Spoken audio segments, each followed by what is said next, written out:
horsepower. Horses have always been the symbol of power. Of course, the power of different horses varies a great deal. The amount and the kind of power depend on the breed of the horse. The polo pony, for example, must be compact, responsive to his rider's lightest touch.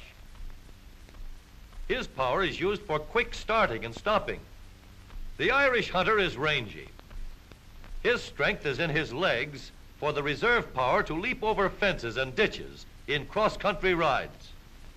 The hard-working Mustang or cow pony is clever and sure-footed, with plenty of stamina to survive the hardships of dangerous trails.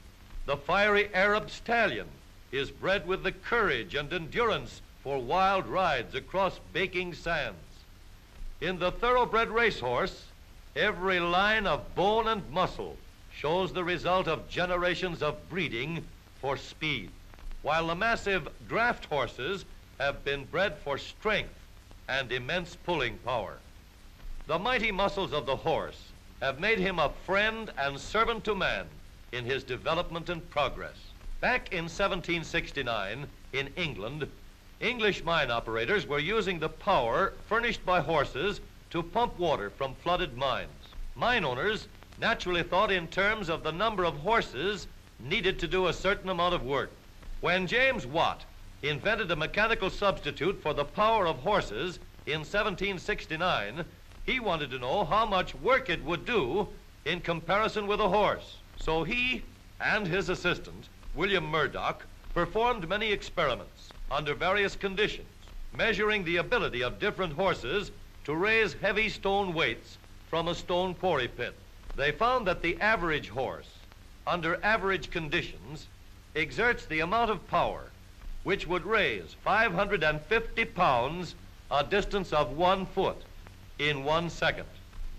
Working continuously for 1 minute, the same power could move a total of 33,000 pounds a distance of 1 foot. Watt took this figure as a unit and called it 1 horsepower. The horsepower unit proved very useful. Watt was able to tell mine owners and businessmen exactly what size engine would be needed to replace the horses they'd been using. When the use of mechanical power became more general, Watt's horsepower unit was kept as a standard for estimating and comparing power. We can measure any energy in terms of horsepower. For example, it would take about 3 million ants to develop the power of a single horse. Sturdy legs and a strong back give the coolie more strength than the average human being. Yet, in action, he develops only 1/5 of a horsepower. While the elephant, having the advantage of his great size and huge muscles, can perform complicated tasks with the strength of 5 horses. As the needs of civilization have increased, gradually, machines have taken the place of muscles to develop power. Today, man gets power from many sources: the power of steam, the power of water and electricity, and the power of the internal combustion engine.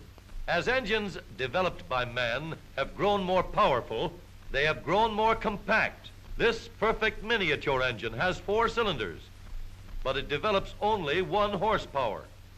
On the other hand, the largest and most powerful internal combustion engines in the world, located at a power plant in Chicago, have only 4 cylinders apiece. But each of these giants drives a dynamo which generates enough electricity to do the work of 10,000 horses. It isn't a number of cylinders. It is the size and design that is important. In an automobile engine, likewise, there are many factors that control the amount and the kind of power. Feature by feature, part by part, cylinder by cylinder, the horsepower of automobile engines has been increased.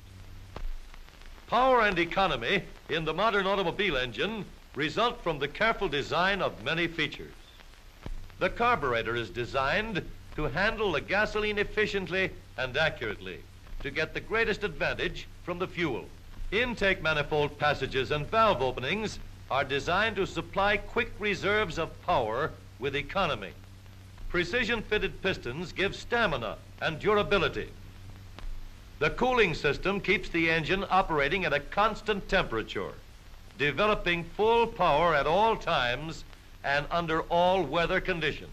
Every part has been designed with maximum strength for rugged, constant power, while friction-removing bearings and special lubrication permit sustained high speeds. The valve-in-head design has brought to the motor car the same flashing power that brings the thrill to riding in a speedboat, the same dependable power that is so vital in an air transport, combined with the maximum efficiency of the racing car, getting the last drop of energy out of a drop of gasoline.